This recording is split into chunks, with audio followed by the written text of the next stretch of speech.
The Black Cat by Edgar Allan Poe. For the most wild yet most homely narrative which I am about to pen, I neither expect nor solicit belief. Mad indeed would I be to expect it, in a case where my senses reject their own evidence. Yet mad am I not, and very surely do I not dream. But tomorrow I die, and today I would unburden my soul. My immediate purpose is to place before the world, plainly, succinctly, and without comment, a series of mere household events. In their consequences, these events have terrified, have tortured, have destroyed me, yet I will not attempt to expound them. To me, they have presented little but horror. To many, they will seem less terrible than baroques. Hereafter, perhaps, some intellect may be found which will reduce my phantasm to the commonplace. Some intellect more calm, more logical, and far less excitable than my own, which will perceive in the circumstances I detail, with awe, nothing more than an ordinary succession of very natural causes and effects. From my infancy I was noted for the docility and humanity of my disposition. My tenderness of heart was even so conspicuous as to make me the jest of my companions. I was especially fond of animals, and was indulged by my parents with a great variety of pets. With these I spent most of my time, and never was so happy as when feeding and caressing them. This peculiarity of character grew with my growth, and in my manhood I derived from it one of my principal sources of pleasure. To those who have cherished an affection for a faithful and sagacious dog, I need hardly be at the trouble of explaining the nature or the intensity of the gratification thus derivable.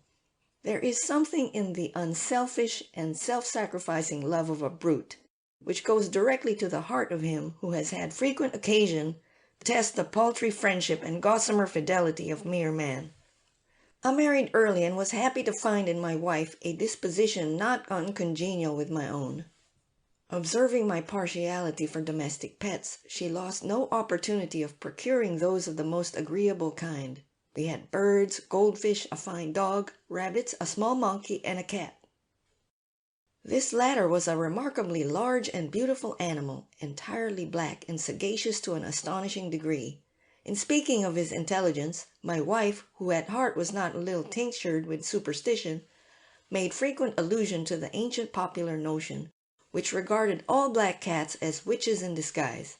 Not that she was ever serious upon this point, and I mention the matter at all for no better reason than that it happens, just now, to be remembered.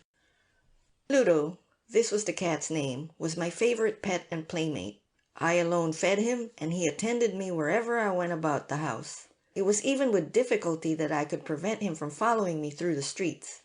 Our friendship lasted, in this manner, for several years, during which my general temperament and character, through the instrumentality of the fiend Intemperance, had, I blush to confess it, experienced a radical alteration for the worse. I grew day by day more moody, more irritable, more regardless of the feelings of others. I suffered myself to use intemperate language to my wife. At length I even offered her personal violence. My pets, of course, were made to feel the change in my disposition. I not only neglected them, but I ill-used them. For Pluto, however, I still retained sufficient regard to restrain me from maltreating him, as I made no scruple of maltreating the rabbits, the monkey, or even the dog, when by accident or through affection they came in my way. But my disease grew upon me, for what disease is like alcohol? And at length even Pluto, who was now becoming old, and consequently somewhat peevish, even Pluto began to experience the effects of my ill temper. One night, returning home much intoxicated from one of my haunts about town, I fancied that the cat avoided my presence. I seized him, when in his fright at my violence, he inflicted a slight wound upon my hand with his teeth. The fury of a demon instantly possessed me. I knew myself no longer. My original soul seemed at once to take its flight from my body, and a more than fiendish malevolence, gin-nurtured, thrilled every fibre of my frame. I took from my waistcoat pocket a penknife, opened it, grasped the poor beast by the throat, and deliberately cut one of its eyes from the socket. I blush, I burn, I shudder while I pen the damnable atrocity. When reason returned with the morning, when I had slept off the fumes of the night's debauch, I experienced a sentiment half of horror, half of remorse for the crime of which I had been guilty. But it was, at best, a feeble and equivocal feeling, and the soul remained untouched. I again plunged into excess, and soon drowned in wine all memory of the deed. In the meantime the cat slowly recovered. The socket of the lost eye presented, it is true, a frightful appearance, but he no longer appeared to suffer any pain. He went about the house as usual, but, as might be expected, fled in extreme terror at my approach. I had so much of my old heart left as to be at first grieved by this evident dislike on the part of a creature which had once so loved me. But this feeling soon gave place to irritation, and then came, as if to my final and irrevocable overthrow, the spirit of perverseness. Of this spirit philosophy takes no account, yet I am not more sure that my soul lives than I am that perverseness is one of the primitive impulses of the human heart, one of the indivisible primary faculties or sentiments which give direction to the character of man. Who has not, hundreds of times, found himself committing a vile or silly action for no other reason than because he knows he should not? Have we not a perpetual inclination in the teeth of our best judgment to violate that which is law, merely because we understand it to be such? This spirit of perverseness, I say, came to my final overthrow. It was this unfathomable longing of the soul to vex itself, to offer violence to its own nature, to do wrong for the wrong's sake only, that urged me to continue and finally to consummate the injury I had inflicted upon the unoffending brute.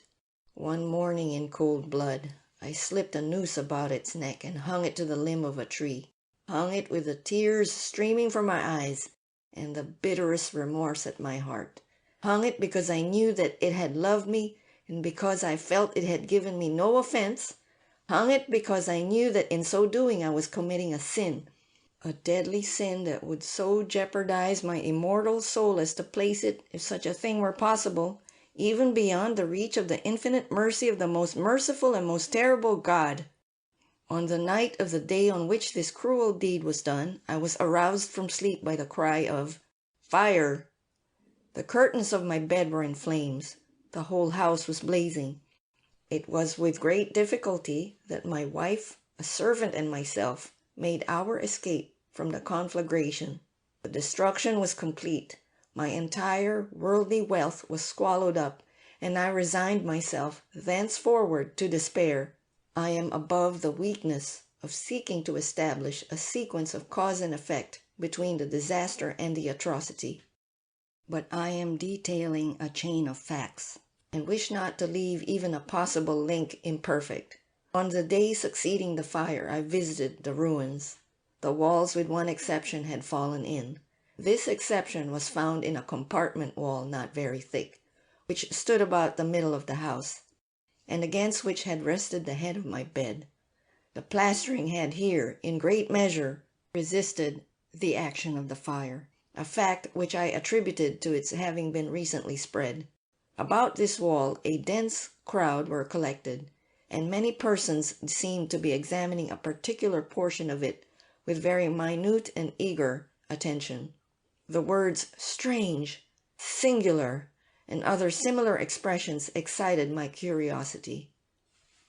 I approached and saw, as if graven in bas relief upon the white surface, the figure of a gigantic cat.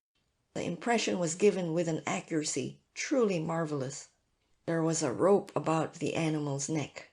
When I first beheld this apparition, for I could scarcely regard it as less, my wonder and my terror were extreme, but at length reflection came to my aid. The cat, I remembered, had been hung in a garden adjacent to the house.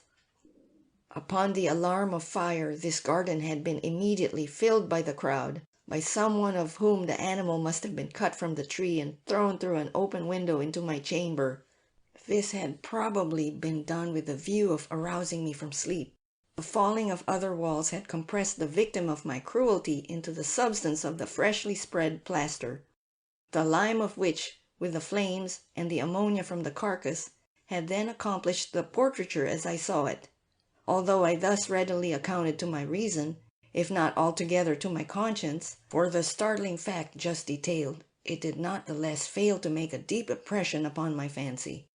For months I could not rid myself of the phantasm of the cat, and during this period there came back into my spirit a half-sentiment that seemed, but was not, remorse. I went so far as to regret the loss of the animal, and to look about me among the vile haunts which I now habitually frequented, for another pet of the same species, and of somewhat similar appearance, with which to supply its place. One night, as I sat, half stupefied, in a den of more than infamy, my attention was suddenly drawn to some black object, reposing upon the head of one of the immense hogsheads of gin or of rum, which constituted the chief furniture of the apartment. I had been looking steadily at the top of this hogshead for some minutes, and what now caused me surprise was the fact that I had not sooner perceived the object thereupon. I approached it and touched it with my hand.